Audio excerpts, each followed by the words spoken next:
ओम शांति। आज 10 जून 2072। सूक्ष्म अभिमान और अनजानपन। वर्तमान समय चारों ओर के पुरुषार्थियों के पुरुषार्थ में मुख्य दो बातों की कमजोरी व कमी दिखाई देती है। जिस कमी के कारण जो कमाल दिखानी चाहिए वो नहीं दिखा पाते। वो दो कमियां कौन सी हैं? एक तरफ है अभिमान, दूसरी तरफ है अनजानपन। ये दोनों ही बातें पुरुषार्थ को ढीला कर देती है। अभिमान भी बहुत सूक्ष्म चीज है। अभिमान के कारण कोई ने जरा भी कोई उन्नति के लिए इशारा दिया तो सूक्ष्म में न सहन शक्ति की लहर आ जाती है, वह संकल्प आता है कि यह क्यों कहा। इसको भी अभिमान सूक्ष्म रूप में कहा जाता है। कोई ने कुछ इशारा दिया तो उस इशारे को वर्तमान और भविष्य दोनों के लिए उन्नति का साधन समझ करके उस इशारे को समा देना व अपने को सहन करने की शक्ति भरना, यह अभ्यास चाहिए। सूक्ष्म में भी वृत्ति व दृष्टि में हलचल मचती है। क्यों, कैसे हुआ, इसको भी देही अभिमानी की स्टेज नहीं कहेंगे।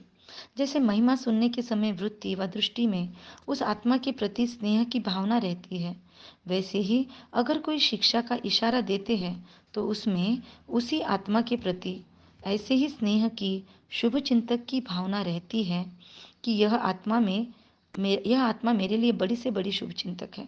ऐसी स्थिति को कहा जाता है देही अभिमानी। अगर हम ऐसा सोचते हैं तो अगर देही अभिमानी नहीं तो दूसरे शब्दों में अभिमान। इसलिए अपमान को सहन नहीं कर सकते। और दूसरे तरफ है बिल्कुल अनजान। इस कारण भी कई बातों में धोखा खाते हैं। कोई अपने को बचाने के लिए भी अनजान बनता है, कोई रियल भी अनजान बनता है। तो इन बातों के बजाय स्वमान, जिसमें अभिमान बिल्कुल खत्म हो जाए, और निर्माण, ये दोनों बातें धारण करनी है। मनसा में स्वमान की स्मृति रहे, वाचा में कर्म नामे निर्वाण अवस्था रहे, तो अभिमान खत्म हो जाएगा।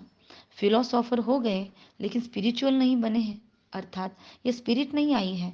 तो जो आत्मिक स्थिति में, आत्मिक खुमारी में रहते हैं, इसको कहा जाता है स्पिरिचुअल।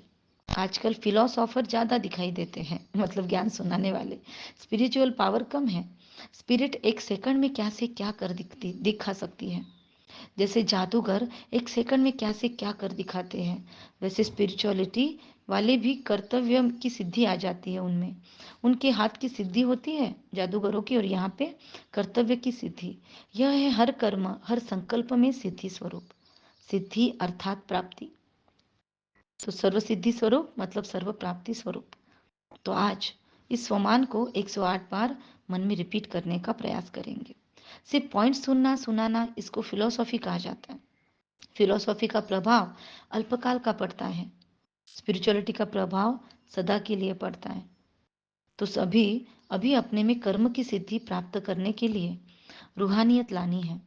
अनजान बनने का अर्थ ही है कि जो सुनते हैं उसको स्वरूप तक नहीं लाते। योग्य टीचर उसको कहा जाता है जो अपने शिक्षा स्वरूप से शिक्षा देवे। उनका स्वरूप ही शिक्षा संपन्न होगा। उनका देखना चलना भी किसी को शिक्षा देगा। जैसे साकार रूप में कदम कदम हर कर्म शिक्षक के रूप में प्रैक्टिकल में देखा, जिसको दूसरे शब्दों में चरित्र कहते हो, जिसको वाणी द्वारा शिक्षा देना तो कॉमन बात है, लेकिन सभी अनुभव चाहते हैं। अपने श्रेष्ठ कर्म, श्रेष्ठ संकल्प की शक्ति से अनुभव कराना है।